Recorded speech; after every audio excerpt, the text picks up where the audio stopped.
Sir, আজকে দেখছি আপনার ভীষণ মন খারাপ। চলুন একটা গল্প শোনাই। যখন আমার ভীষণ করে কষ্ট হয়, আমি তখন এই কথাগুলো নীরবে শুনি। ধরুন, আপনার খুব অসুস্থ মনে হচ্ছে, কেমন জানি শূন্য শূন্য লাগছে, ক্লান্তি লাগছে। তখন আপনি একজন ডক্টরের শরণাপন্ন হইলেন। ডক্টর আপনাকে অনেকগুলো রিপোর্ট দিল। আপনি পরীক্ষাগুলো করে রিপোর্টগুলো ডক্টরের হাতে তুলে দিলেন। ডক্টর রিপোর্টটা হাতে নিয়ে আপনার মুখের দিকে তাকাচ্ছে, আবার রিপোর্টের দিকে তাকাচ্ছে।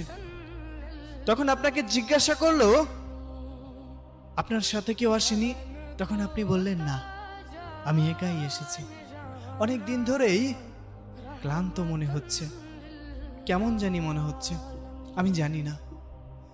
তখন ডক্টর অনেকটা মলিন মুখে বললেন, হয়তো আপনাকে এই কথাটা বলা উচিত হবে না, কিন্তু তারপরও যেহেতু আপনার সাথে কেউ নেই, আপনাকেই বলতে চাই, আপনি আর 2 মাস বাঁচবেন।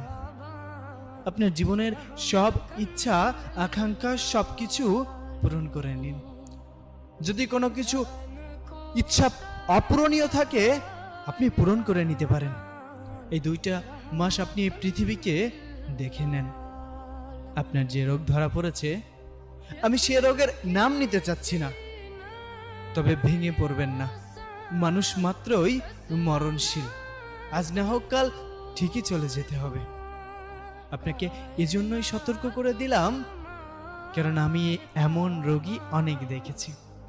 ঠিক তখন আপনি স্তব্ধ হয়ে গিয়েছেন।